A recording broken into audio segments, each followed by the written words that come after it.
안녕하세요. 임승우 목사님의 묵상 열왕기상 7장 제목 누구의 왕궁인가. 솔로몬이 자기의 왕궁을 13년 동안 건축하여 그 전부를 준공하니라. 열왕기상 7장 1절 말씀. 갑자기 왕궁이.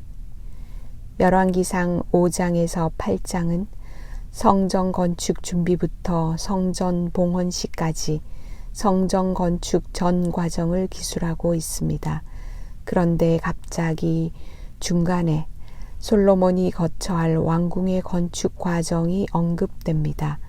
특히 그 부분은 성전 건축과 성전 마당에 있는 기구들을 만드는 과정 사이에 나옵니다.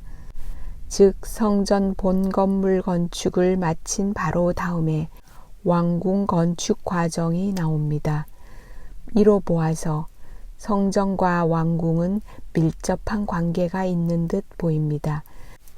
실제로 두 건물은 하나의 구역, 즉 같은 성벽 안에 있으며 그 둘이 함께 하나의 커다란 도성을 이루고 있습니다.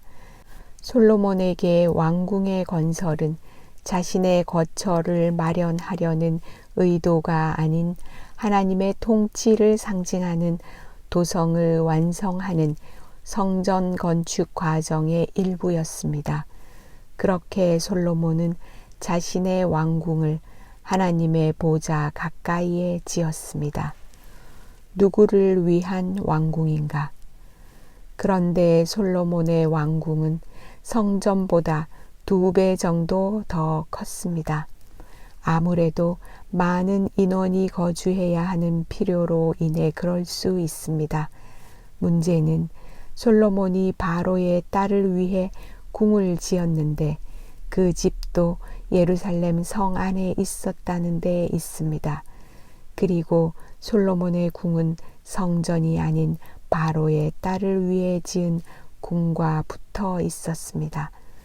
열왕기는 솔로몬이 본격적인 통치를 시작하는 3장 첫 절에서 바로의 딸에 대해 이야기하고 솔로몬의 왕궁을 지을 때 바로의 딸을 위해 왕궁을 건축한 이야기를 다시 반복합니다. 솔로몬의 왕궁은 분명 솔로몬 본인의 궁입니다. 그러나 그 왕궁이 누구를 위한 것인지는 분명히 살펴보아야 합니다. 솔로몬의 궁은 자기 왕궁이었지만 성전 건축의 과정 가운데 포함된 것으로 보아 하나님을 위한 건축물이어야 하였습니다. 그리고 바로의 딸의 집은 그 성전 건축물에서 배제되어야 했습니다. 이런 사실을 솔로몬이 분명히 알았다면 성전 건축 과정에서 두로에서 온 기술자 히람을 중용하기보다는 이스라엘 백성 중에서 성전 건축할 사람을 찾았을 것입니다. 두로 왕 히람의 도움을 받았을지라도 좀 더 신중하고 제한적으로 했을 것입니다. 당시의 강국이었던 이집트와의 관계와 지중해 무역을 장악하고 멀리 스페인에까지 식민지를 두었던 두로 왕과의 관계가 염려되었다면 그는 여호와 하나님을 더욱 의지했어야 했습니다. 하나님의 성전이 만국을 위한 성전인 것만큼이나 그는 여호와 하나님이 이스라엘의 하나님일 뿐만 아니라 만국의 하나님이신 것을 믿어야 했습니다.